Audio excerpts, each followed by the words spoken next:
A reforma tributária foi promulgada no final de 2023, através da Emenda Constitucional 132, e ela promoveu uma série de modificações no nosso sistema jurídico tributário.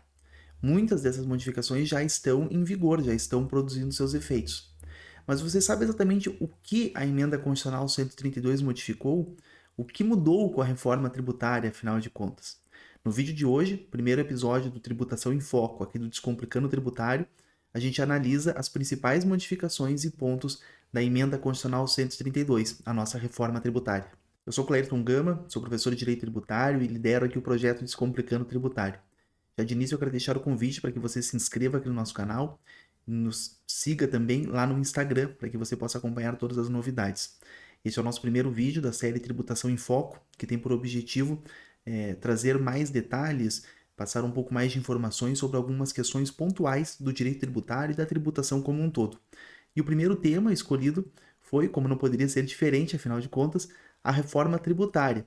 E nós vamos iniciar essa série, que serão 2 vídeos tratando especificamente sobre a reforma tributária, analisando a Emenda Constitucional 132 de 2023.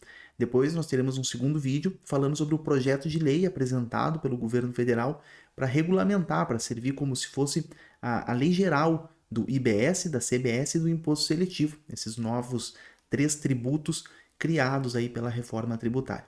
Então, no vídeo de hoje, a gente vai focar nas questões constitucionais, no que muitos vêm chamando de uma reforma tributária constitucional. Vamos ver o que mudou, o que já está em vigor, o que já está no texto constitucional a partir dessa reforma tributária realizada e promulgada no final do ano passado. Um primeiro ponto que eu gostaria de deixar claro é que essa reforma tributária realizada no final de 2023, promovida por meio da Emenda Constitucional 132, ela é uma reforma da tributação sobre o consumo. Como a gente sabe, a tributação ela se dá basicamente sobre 3 bases econômicas, ou sobre o consumo, ou sobre a renda, ou sobre a propriedade. Se a gente for analisar um pouco mais a fundo, com uma visão um pouco mais economista da situação, a gente pode até chegar ao ponto de dizer que, na verdade, a tributação incide sempre sobre a renda. Sobre a renda quando ela é auferida, e aí a gente falaria em termos mais práticos da tributação efetivamente sobre a renda, como o imposto de renda da pessoa física, o imposto de renda da pessoa jurídica. Ela também pode incidir a tributação sobre a renda consumida, e aí nós estaríamos falando da tributação sobre o consumo. E aí a gente fala de ICMS, a gente fala de ISS, a gente fala de IPI, a gente fala da reforma tributária, da Emenda Constitucional 132, que promove uma reforma da tributação sobre o consumo ou então sobre a renda consumida. Ou ainda nós temos a tributação sobre a renda poupada ou sobre o patrimônio. E aí a gente falaria de TC, IPVA, ITCMD, IPTU, esses outros tributos que a gente também bem conhece. Então, era esse o ponto que eu queria deixar claro. Dentro dessas 3 bases econômicas, a reforma que a gente tem sendo realizada aqui no Brasil, cuja emenda constitucional já foi promulgada, já está em vigor, e que há pelo menos 2 projetos de lei já tramitando no Congresso Nacional para regulamentar, para instituir efetivamente os novos tributos e determinar como as novas instituições e mecanismos irão funcionar, é uma reforma da tributação sobre o consumo, sobre a renda consumida. Mas então vamos começar a analisar um pouco mais em detalhes os principais pontos dessa Emenda Constitucional 132 de 2023 e ver como essa reforma tributária nos impacta e como a gente pode, então, aí, nos prepararmos para ela. O primeiro ponto que eu gostaria de destacar diz respeito à unificação de tributos. Esse é um dos pontos que com certeza foi mais comentado durante toda a tramitação da reforma tributária, inclusive depois da promulgação dela, que é a questão de que a reforma promoverá a extinção de diversos tributos e a criação de um único tributo novo. Mas essa é uma questão que merece ser vista com mais detalhes, com mais proximidade, para que a gente entenda efetivamente quais são os tributos que vão deixar de existir, quais os tributos que permanecem no ordenamento e quais os novos tributos criados pela reforma. Sempre como eu falei, né, retomando aqui, lembrando, a gente está falando sempre de tributação sobre o consumo. Imposto de renda e tributos sobre o patrimônio, por exemplo, IPVA, esses continuam inalterados. O que a gente está falando de tributos que deixam de existir, tributos que permanecem, tributos que serão criados, sempre com relação à tributação do consumo, tá bem? Então, vamos lá. Quais foram os tributos que deixarão de existir? Serão extintos o ICMS estadual e o ISS, de competência dos municípios. Esses 2 tributos vão ser extintos com a reforma tributária e darão lugar a um novo imposto criado pela reforma. que é o Imposto sobre Bens e Serviços, ou o IBS. De outro lado, no âmbito da competência federal da União, nós temos a extinção do IPI, e aí eu já deixo uma ressalva aqui, porque um pouco mais à frente nós vamos falar sobre o IPI de novo, a extinção do PIS e a extinção da COFINS. Esses 3 tributos darão lugar à CBS, a Contribuição sobre Bens e Serviços. Um detalhe bem interessante é que a CBS ela é de competência da União, é uma contribuição de competência da União Federal. E o IBS, o Imposto sobre Bens e Serviços, ele é de competência compartilhada entre estados e municípios. Uma figura bastante nova no nosso meio jurídico tributário, já que hoje a gente não tem nenhum tributo assim de competência compartilhada entre entes federados, e agora nós passaremos a ter. Esses 2 tributos novos juntos, CBS e IBS, eles formam um IVA, um Imposto sobre Valor Agregado ou Imposto sobre Valor Adicionado. E ele é dito que é um IVA de caráter dual. Por quê? Justamente por essa característica dele ser composto por outros 2 tributos, um federal e um municipal e estadual concomitantemente. Então a gente vai ter no Brasil o quê? Um IVA, um Imposto sobre Valor Agregado, de caráter dual. Quais são as principais características para que isso aconteça? As principais características e necessidades para que isso aconteça é que tanto a CBS quanto o IBS, eles, apesar de serem tributos diferentes, eles deverão ter os mesmos fatos geradores, as mesmas bases de cálculo, as mesmas hipóteses de incidência, de imunidade, de não incidência, os mesmos sujeitos pacíficos, os mesmos regimes específicos, enfim. Eles terão que ter as mesmas características, mas apenas com competências, com sujeitos ativos diferentes, para que daí sim eles possam se comportar na prática, no mundo como nós o vemos, como um único tributo, um IVA, que é efetivamente o objetivo da reforma tributária, é substituir toda essa complexa e diversa tributação do consumo por um único tributo, visando assim, como sempre vem sendo falado pelos defensores da reforma tributária, com mais transparência, com mais simplicidade, com mais facilidade, inclusive para que a gente possa ver o quanto está pagando de tributo sobre o consumo e também para que as empresas possam apurar a sua tributação sobre o consumo.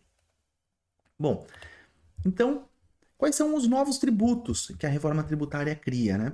A reforma tributária, então, ela cria, em competência da União, a CBS e o IB, de competência da União, a CBS, de competência dos estados e municípios, o IBS, e mais, a reforma tributária, além disso, ela também cria um imposto seletivo, que é um imposto que a gente vai falar um pouquinho mais à frente, e ela também cria, de competência dos estados, uma contribuição sobre produtos primários, que também a gente vai falar um pouquinho mais quando a gente falar dos impactos da reforma no agronegócio. Ainda, como eu falei para vocês que tinha uma ressalva a respeito do IPI, é que o IPI, na verdade, ele não vai ser totalmente extinto. Ele vai ter suas alíquotas zeradas e ele vai ser mantido para aqueles produtos produzidos fora da Zona Franca de Manaus que tenham concorrente produzido dentro da Zona Franca de Manaus. Por que isso? Porque o IPI vai ser utilizado para manter a vantagem concorrencial dos produtos produzidos dentro da Zona Franca de Manaus. Então, se eu tenho, por exemplo, uma bicicleta que é produzida na Zona Franca de Manaus e uma bicicleta que é produzida fora, a que é produzida fora terá a tributação pelo IPI, a que é produzido dentro da Zona Franca, não. Por quê? Porque assim eu mantenho a vantagem concorrencial desses itens lá da Zona Franca de Manaus. Então, vejam só, e essa é a reflexão que eu gostaria de trazer. Muito tem se falado que a reforma tributária substitui 5 tributos, ISS, ICMS, PIS, COFINS e IPI, por um IVA nacional de caráter dual. Mas será que é isso mesmo? Vejam só, a gente viu então que esse IVA é composto por 2 tributos, CBS e IBS, ainda que bastante semelhantes, mas são tributos diferentes. E a prova disso, e aí já dando um spoiler do que a gente vai ver lá quando a gente for falar sobre o projeto de lei que regulamenta a CBS e o IBS, a prova disso, de que são tributos diferentes, é que eu não posso compensar créditos de IBS com débitos de CBS e vice-versa. Eu só posso compensar um com ele próprio. Então a gente vê que, apesar de extremamente semelhantes, eles são tributos sim diferentes, até porque eles têm sujeitos ativos diferentes. Então aqui a gente já está falando em 2 tributos. A gente tem o imposto seletivo, que também é uma novidade no nosso ordenamento, e a gente tem essa contribuição sobre produtos primários, que afeta principalmente o agronegócio. E a gente ainda tem a manutenção do IPI para manter a vantagem concorrencial da Zona Franca de Manaus. Então, na verdade, eu acho que ao invés de substituir 5 por 1, a gente substituiu 5 por 5. Apenas houve uma mudança na forma como a gente enxerga esses 5 novos tributos, mas ainda assim eles são 5 novos tributos. E quais são as principais características, principalmente desses dois novos tributos principais na reforma tributária que compõem o IVA, né? O IBS e a CBS? Bom, eles têm uma base de incidência ampla. O que isso significa? Que eles incidem sobre todas as operações com bens materiais, bens imateriais, direitos ou serviços. Enfim, a gente vai ter uma base de incidência bastante abrangente, bastante ampla mesmo. Isso acaba com muitas discussões, isso até mesmo tem um lado bastante positivo, porque a gente não precisa mais ficar se preocupando em determinar se determinado item é um bem, é um produto ou é um serviço, o que muitas vezes na economia digital é um tanto quanto difícil, na economia moderna é um tanto quanto complicado. Agora o IBS e CBS tem uma base de abrangência bastante ampla e acabam com esse tipo de discussão. Outra característica é uma alíquota única. Eles têm uma alíquota única que ainda não está totalmente definida, né? O governo federal vem falando aí em torno de 26,5% de alíquota, mas ela pode chegar aí a 27,5%, pode baixar um pouco. A gente ainda não sabe exatamente, e isso vai ser definido só durante o período de transição mesmo. Ele é um tributo não cumulativo, né? O IVA ele é um tributo não cumulativo. Há a previsão na emenda constitucional de uma ampla possibilidade de creditamento, isso tudo a ser definido por lei complementar, o projeto de lei já está aí, nós vamos falar sobre ele. Eu já deixo aqui apenas um destaque, que será objeto de do nosso estudo lá quando a gente for estudar o projeto de lei complementar, que é a previsão de vinculação da tomada de crédito ao efetivo pagamento do tributo na etapa anterior, e não apenas a cobrança do tributo na etapa anterior, como acontece hoje com o ICMS, por exemplo. Tem também como característica a previsão de um sistema de cashback. O que é esse cashback? É a devolução de parte do valor arrecadado, conforme critérios a serem definidos também na lei complementar, que já está aí tramitando, que a gente vai estudar depois. Parte do valor do tributo arrecadado será devolvido para famílias com baixa renda, com menores possibilidades econômicas, a fim de ter aí um caráter mais social, aí, ativo em relação a esse IVA. O cálculo dele é realizado por fora, diferente do que acontece com o ICMS hoje, né, que a gente tem essa sistemática do cálculo por dentro, que só traz complexidade, só retira a transparência mesmo do sistema. A gente quando fala aí, o ICMS é uma alíquota de 17, mas se a gente for ver com o cálculo por dentro, você vai ter mais do que 17. Com o IVA a gente não vai ter isso. Se a alíquota for 26,5, ela efetivamente vai ser 26,5, porque o cálculo vai se dar sempre por fora.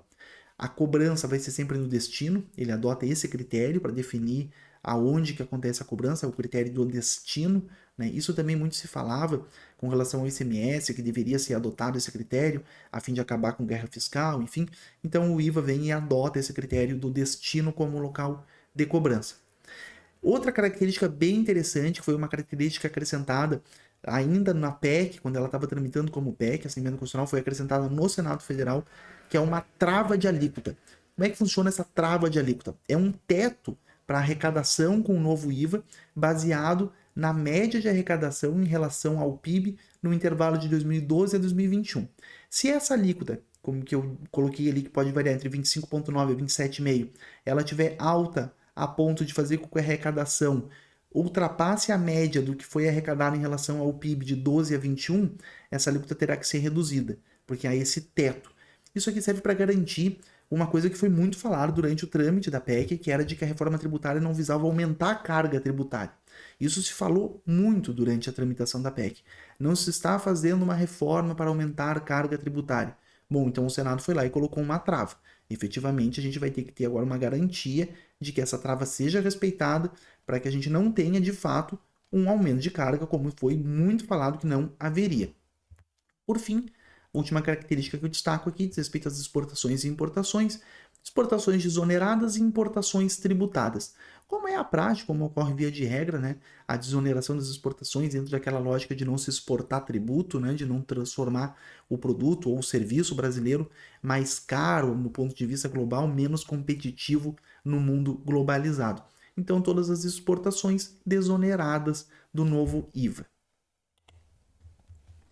Como é que vai funcionar a parte administrativa desse IBS, né? Já que ele é um imposto novo, completamente novo no nosso ordenamento jurídico, por ser aí de competência compartilhada entre estados e municípios. Para que isso aconteça, a emenda constitucional 132, ela prevê a criação de um comitê gestor.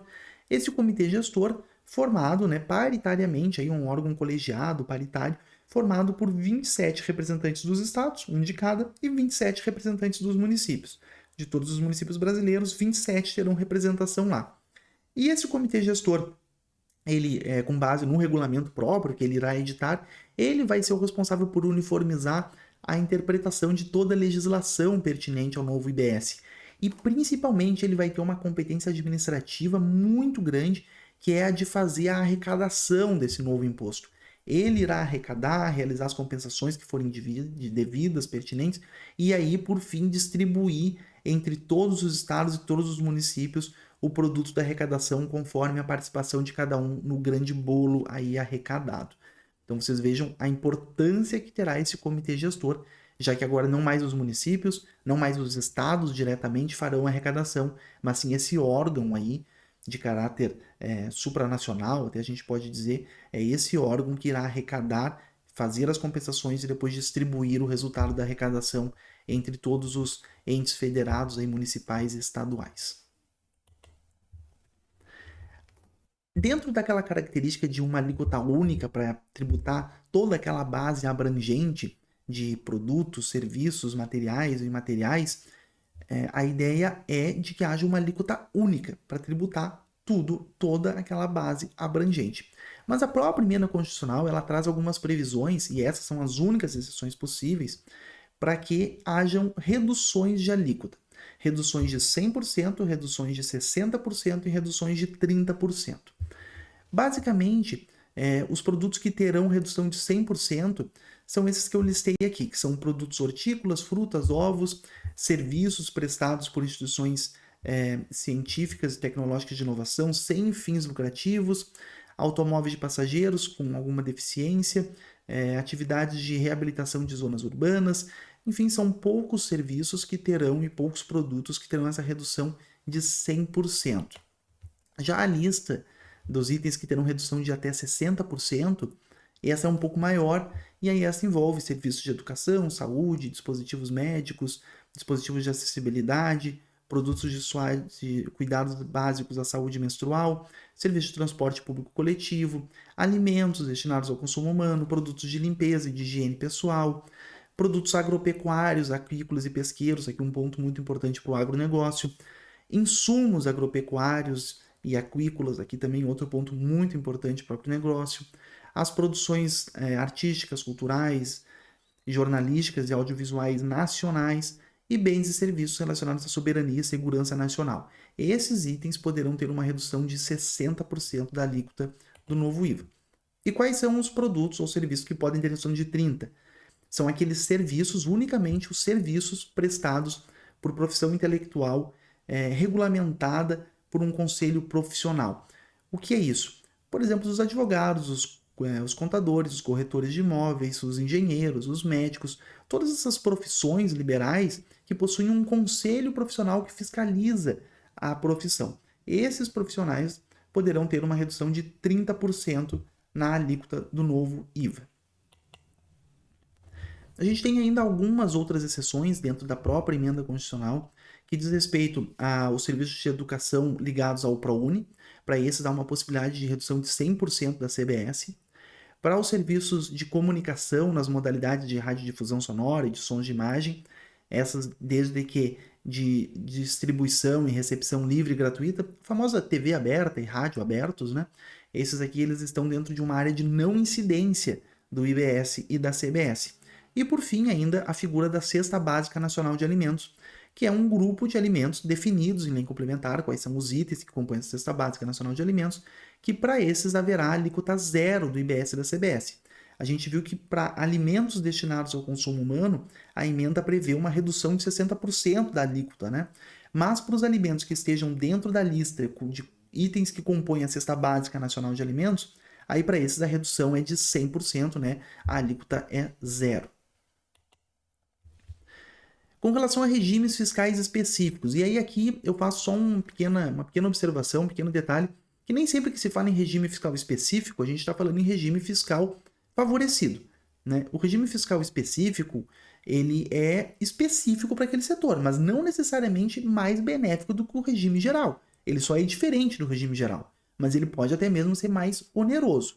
Então, o que a emenda constitucional faz é criar uma lista de setores econômicos que terão um regime fiscal específico. Como esse regime fiscal específico será, vai depender de lei complementar que determine cada um deles, que é o projeto de lei complementar 68, que já está em trâmite e que a gente vai tratar no próximo vídeo. No âmbito da emenda constitucional, há apenas a indicação de quais são esses setores. E aí eles são, então, combustíveis e lubrificantes, planos de saúde, os serviços de hotelaria, e turismo e diversão de forma geral. Isso aqui lembra um pouco o PERSE, né, que a gente bem conhece, as operações com imóveis, os concursos de prognóstico, que são as loterias, as sociedades cooperativas, as operações alcançadas por tratado ou convenção internacional, transporte de passageiro e serviços financeiros. Todos esses setores têm lá no projeto de lei complementar a previsão daí mais detalhada de como que funciona o regime específico de tributação do novo IVA para cada um deles. Eles fogem da regra geral. A gente tem ainda a criação de 2 regimes fiscais específicos, e aí que sim a gente poderia até dizer favorecidos, porque esses de fato serão para o setor automotivo e para o setor de biocombustíveis. Para o setor automotivo, qual é o regime que é criado? É a previsão de que quando se tratar de produção de veículo elétrico ou híbrido, ou produção de veículo que utilize biocombustível, a gente terá a concessão de um crédito presumido da CBS para as indústrias que forem localizadas na região Norte, Nordeste, Centro-Oeste ou nas áreas de atuação do Sudã e Sudene. Então a gente tem aqui a criação de um crédito presumido para justamente incentivar esse tipo de produção automotiva. E para os biocombustíveis, da mesma forma, o texto da emenda constitucional prevê a criação de um regime fiscal favorecido, né, a fim de assegurar uma tributação inferior para os biocombustíveis em comparação com os combustíveis fósseis aí, tradicionais, gasolina, diesel, enfim. Em relação aos biocombustíveis, haverá um regime fiscal favorecido quando em comparação com os combustíveis fósseis. Justamente para quê? Para incentivar também a produção de biocombustíveis e incentivar o setor. Com relação ao Simples Nacional, a gente tem a manutenção do regime, o Simples Nacional fica mantido com a reforma tributária, não é alterado. A grande questão aqui do Simples é porque ele vai gerar crédito proporcional, de forma proporcional ao seu pagamento, né, ao seu Simples. Enquanto as outras empresas vão estar gerando um crédito maior por estarem num regime geral com uma carga tributária maior, as empresas do Simples geram um crédito menor por estarem no Simples com uma carga mais baixa, né? Então, o que a gente tem aqui é uma possibilidade de que haja um esvaziamento do Simples Nacional. Dentro dessa lógica, que é uma das características do novo IVA, de um amplo creditamento, muito provavelmente para uma indústria, por exemplo, que toma serviços ou que adquire insumos, vai se tornar muito mais interessante tomar esses serviços ou adquirir esses insumos de uma empresa que também seja optante no mesmo regime que ela, justamente para gerar mais créditos, do que fazer isso de uma empresa optante do Simples e gerar menos créditos. Pensando nisso, a emenda constitucional traz uma possibilidade de que a empresa do Simples se mantenha no Simples, mas determinadas operações ela faça uma opção e recolha os tributos na forma do novo modelo, visando justamente gerar créditos maiores. Claro que essa é uma questão que traz um pouco de complexidade para a empresa do Simples, mas é uma alternativa também interessante. E com relação à Zona Franca de Manaus, como eu já antecipei aqui, ela também fica mantida, assim como todas as áreas de livre comércio também ficam mantidas, e aí o IPI passa a ter esse caráter aí bastante extrafiscal de manter a vantagem concorrencial para os produtos lá industrializados dentro da Zona Franca de Manaus, que não terão a incidência do IPI, enquanto que aqueles idênticos produzidos fora terão, justamente para que tenha uma vantagem para aqueles que são produzidos lá dentro da Zona Franca de Manaus. E aí chegamos no imposto seletivo, que eu já antecipei lá quando a gente viu aquela questão do 5 por 1 ou 5 por 5, né? E aí a gente chega no imposto seletivo, que é esse novo tributo criado pela reforma tributária. E sobre o que esse novo tributo incide? Sobre o que esse novo imposto tributa? Ele tributa a produção, a extração, a comercialização, a importação de bens e serviços que sejam considerados prejudiciais à saúde ou ao meio ambiente. E isso vai estar definido também lá na lei complementar, já tem lá essa previsão lá no PLP 68, que a gente vai tratar aqui no nosso próximo vídeo. Então, ele terá as suas hipóteses de incidência definidas por lei complementar, mas as suas alíquotas definidas por lei ordinária. Essa aqui é uma questão que ficou, parece que meio confusa, né? As hipóteses de incidência estão numa lei complementar, as alíquotas estão numa lei ordinária, mas foi assim que ficou. Provavelmente para que as alíquotas possam ser modificadas de uma forma mais rápida. A gente sabe que, embora não exista hierarquia entre lei complementar e lei ordinária, a lei ordinária ela tem um processo legislativo mais célere, né? Mais fácil, digamos assim. Ele integrará as bases de cálculo do ICMS, do ISS, enquanto esses existirem, e depois do IBS e da CBS. E aí aqui eu deixo já uma crítica, né? Porque muito se fala em não cumulatividade, muito se fala em cálculo por fora, e aí se cria um imposto que integra a base de cálculo dos outros impostos, inclusive dos novos.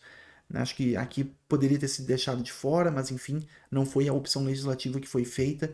A Constituição prevê que ele integra a base de cálculo tanto do ICMS, quanto do ISS, quanto dos novos IBS e CBS. Ele incide uma única vez sobre o serviço, então é uma incidência de forma monofásica, né? Ele não incide sobre as exportações, dentro daquela lógica que eu já mencionei, de não se exportar tributo, à exceção da atividade de extração, né? Quando se tratar de atividade de extração, aí mesmo que seja extração para exportação, aí ele irá incidir. Ele não incide de forma acumulativa com o IPI, então aqueles produtos que já estejam sendo tributados pelo IPI lá para manter a vantagem da Zona Franca de Manaus não poderão ter a tributação do IS. E ele também não incide sobre energia elétrica, sobre telecomunicações ou sobre bens ou sobre serviços cujas alíquotas sejam reduzidas lá também da forma como previsto na própria emenda constitucional, com aquelas listas de reduções de alíquota do IBS e da CBS. Aí aqui tem um ponto que é bem interessante, né?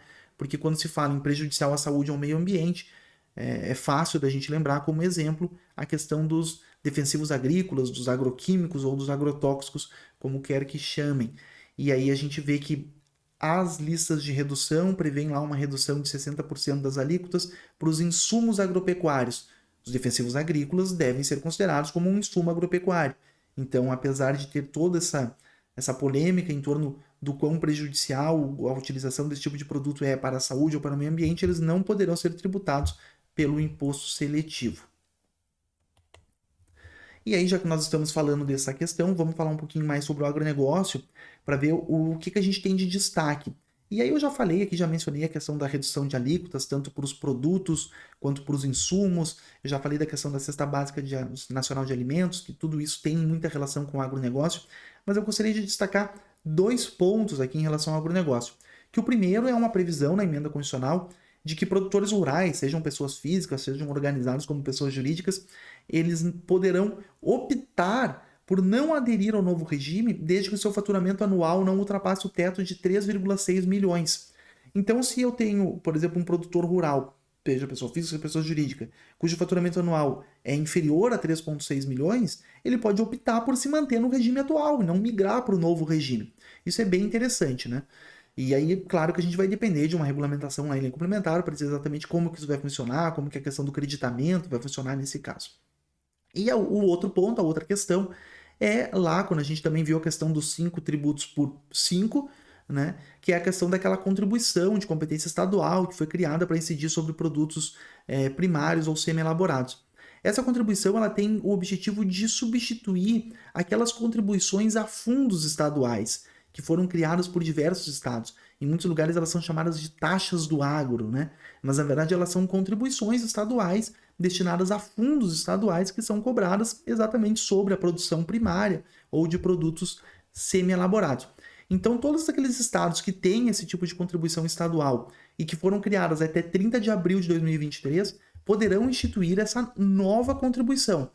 O detalhe é que essa nova contribuição não poderá ter uma alíquota superior e nem uma base de cálculo maior do que a alíquota e a base de cálculo da contribuição anterior, que o Estado havia criado anteriormente, e que vai estar sendo, então, substituída.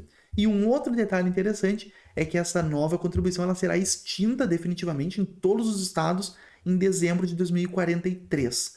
Então, é um novo tipo tributário que nasce já com um prazo de validade. Assim esperamos, né? Assim esperamos que lá em novembro de 2043 não haja aí uma prorrogação por mais alguns anos aí dessa nova contribuição.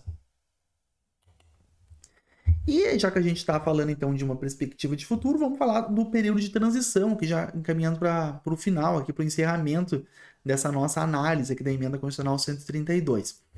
A gente teve então lá em 2023, né, a promulgação da reforma tributária. Agora, neste ano 2024 e ano que vem, 2025, será o ano da edição e da publicação das leis complementares necessárias, da lei ordinária que estabelecerá as alíquotas do imposto seletivo e do desenvolvimento de cobrança dos sistemas aí necessários para a CBS e para o IBS. Depois, 2026, vai ser o ano teste da CBS e do IBS, né? Eles vão começar a incidir com uma alíquota bem reduzida para se ver quanto que aquela alíquota reduzida vai arrecadar, como que o sistema vai gerar, como que os sistemas de cobrança e pagamento vão funcionar, como que o comitê gestor vai trabalhar, e também para que a partir dessa alíquota bem reduzida possam se fazer projeções e determinar efetivamente qual que vai ser a alíquota final que o novo IVA vai chegar aí dentro dessa perspectiva de 26,5%, 27%, 27,5%. A partir de 2027, começa de fato a cobrança, começa de fato a extinção do PIS, da COFINS, começam as reduções de alíquotas a zero do IPI para os produtos fora da Zona Franca, se institui o imposto seletivo e aí em 2029 até 2032 a gente tem um período efetivamente de transição, onde os novos tributos vão deixando de existir, as suas alíquotas vão reduzindo gradativamente e os novos tributos vão tendo suas alíquotas aumentadas gradativamente, até que em 2033 a gente chegue aí finalmente na vigência integral desse novo modelo de tributação do consumo no Brasil, desse nosso novo IVA aí. Então, para não dizer que eu não falei a respeito disso, a nossa emenda constitucional 132, como é um costume mesmo na nossa legislação tributária, ela não fica só dentro daquilo para o qual ela foi objetivada, que era fazer uma reforma da tributação do consumo. Ela coloca um pé também em outras questões. E além de promover uma grande alteração na tributação sobre o consumo, a reforma tributária também promove alterações muito importantes em tributos que incidem sobre o patrimônio, como é o caso do ITCMD, do IPVA e do IPTU. No caso do ITCMD, o que a gente tem de modificação é a constitucionalização daquele entendimento que já vinha sendo expressado pelo STF, no sentido de que as alíquotas desse tributo podem ser progressivas em razão do valor da transmissão. E ainda a definição de que a competência, no caso de transmissão causa-mortes, passa a ser do estado em que era domiciliado o falecido. No caso do IPVA, a principal mudança é a possibilidade de alíquota progressiva em razão do impacto ambiental do veículo, além do alargamento da abrangência, do alcance do IPVA, para atingir agora, tributar também aeronaves e embarcações que até então não eram tributadas, com algumas exceções, né? Aeronaves agrícolas, embarcações para transporte, plataformas e tratores e maquinários continuam fora da incidência do IPVA. E a modificação principal no IPTU diz respeito à possibilidade de que o Poder Executivo agora reajuste os valores do IPTU por meio de um decreto. Antes, o Poder Executivo Municipal até podia fazer isso, mas desde que o reajuste não ultrapassasse os critérios de correção monetária, não ultrapassasse os índices de inflação. Agora não. Agora, desde que haja uma lei municipal que estabeleça critérios, que pré-estabeleça critérios, depois disso o Poder Executivo Municipal pode restabelecer, pode atualizar, pode modificar os valores do IPTU por meio de decreto, desde que, claro, seguindo aqueles critérios pré-estabelecidos lá pela Câmara de Vereadores do município. E para encerrar, eu gostaria de destacar aqui alguns pontos de atenção sobre essa reforma tributária. O que eu considero de mais importante, né, nisso tudo? O que a gente tem que estar mais preparado, que eu acho que são os principais pontos aí que vão vir questionamentos, no caso dos advogados, dos clientes, nos casos dos estudantes também, ficarem atentos a como isso vai se comportar dentro da doutrina, e no caso dos empresários também, como isso vai ocorrer no dia a dia, como é que isso vai impactar efetivamente os negócios, as operações aí na prática. Que é essa questão da composição da base de cálculo, né? Vejam que eu até já mencionei isso de forma, né, breve, mas eu gostaria de trazer de novo esse destaque. O texto que foi aprovado da PEC, enquanto ela ainda tramitava sobre PEC, no Senado Federal, previa que nem o IBS nem a CBS integrariam a sua própria base de cálculo. e nem a base do imposto seletivo, nem do IPI, nem do ICMS, nem de nenhum tributo. Mas no texto final foram suprimidos desse dispositivo o ICMS, o ISS e o IPI. Então é possível que, enquanto o ISS, ICMS e IPI vigorem da forma como vigoram hoje, que o IBS e a CBS estejam embutidos na sua base de cálculo. É possível que a gente se depare com esse tipo de situação. Uma outra questão é essa restrição à não cumulatividade. Durante toda a tramitação da PEC, o que muito se falou, os discursos todos eram no sentido de que a gente teria uma não cumulatividade ampla. Mas como o direito é feito de texto e não de discurso, quando veio o texto a gente percebeu que esse amplo não era tão amplo assim e que há algumas limitações, algumas restrições bem importantes à não cumulatividade. E a principal delas, a gente vai tratar disso melhor no vídeo que a gente falar do projeto de lei, mas eu já quero antecipar aqui, a principal delas é que o creditamento poderá ser condicionado ao efetivo pagamento do tributo na etapa anterior. Por fim, aí para finalizar mesmo aqui, duas outras questões que são o aumento da carga tributária, né? Com a instituição, com a cobrança do imposto seletivo a partir de 2027, os valores do ICMS e do ISS eles poderão ser superiores aos atuais. Por que isso? Porque o imposto seletivo ele vai integrar a base de cálculo desses tributos. E há ainda a possibilidade de que o IBS e CBS também integre a base de cálculo desses tributos. Então, por mais que se fale que há uma trava de alíquota para que a gente não tenha aumento de carga tributária, a gente pode acabar tendo sim um aumento de carga tributária, inclusive por conta dessas cumulatividades disfarçadas, essas cumulatividades escondidas, ocultas dentro da forma de cálculo desses novos tributos. E ainda com relação aos créditos acumulados do ICMS. As empresas que têm saldo credor acumulado de ICMS têm que ficar atentas a isso e acelerar o processo de homologação e utilização desses créditos. Por quê? Porque é possível garantir isso até o final do período de transição. Do contrário, a recuperação desses créditos ela poderá ser parcelada em até 20 anos. Então é muito importante que as empresas que acumulam crédito, que têm saldo credor de crédito de ICMS acumulado, encontrem uma forma, trabalhem nisso e acelerem a utilização e a compensação desses créditos para não ficarem depois sujeitas a um período muito longo de recuperação dos mesmos. E assim a gente chega no final desse nosso vídeo sobre a emenda constitucional 132, e eu gostaria de dizer para vocês que se vocês quiserem receber esses slides que eu utilizei aqui na apresentação, esse material, basta seguir o Descomplicando Tributário lá no Instagram, aqui embaixo está a descrição direitinho, aqui na descrição do vídeo, tá o link aqui, o arroba certinho. Vocês sigam o Descomplicando Tributário lá no Instagram e mandem uma mensagem, ou deixem um comentário lá na postagem referente a esse vídeo, ou deixem um comentário aqui no vídeo mesmo, pedindo para que eu lhes mande o material, e aí eu entro em contato com vocês, aí a gente combina uma forma para que eu possa disponibilizar esses slides, caso vocês queiram ter acesso a esse material. Bom, pessoal, a gente viu como a reforma tributária, em que pese ela tenha como finalidade modificar todo o sistema de tributação sobre o consumo no Brasil, mas ele também vai impactar em diversas outras questões, inclusive em outros tributos, né, sobre o patrimônio, como é o caso do ITCMD, como é o caso do IPVA, do IPTU. Então a gente vê que é uma reforma realmente bastante ampla, bastante complexa, com muitas questões importantes a serem debatidas, a serem discutidas. Nesse vídeo eu tentei trazer os principais pontos aqui e sugerir algumas reflexões, colocar algumas dúvidas, como a questão da não cumulatividade, como a questão da fórmula de cálculo, se realmente é totalmente por fora ou se a gente vai ter tributo incidindo na base de tributo, a questão da substituição de 5 tributos por 1 ou de 5 por 5, enfim, são diversas questões que eu gostaria que a gente continuasse essa conversa, esse debate, e aí para isso eu peço para que vocês deixem comentários aqui no vídeo, façam sugestões, façam questões, coloquem a opinião de vocês, críticas aqui também, coisas que vocês acham que eu devo melhorar aqui para os próximos vídeos. Eu fico à disposição de vocês para que a gente possa continuar conversando aí sobre a reforma tributária, tá bem?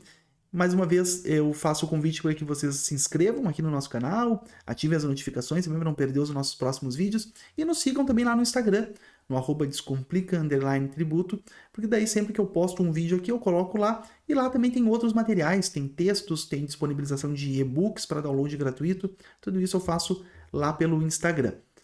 Muito obrigado pela atenção e nos vemos no próximo vídeo.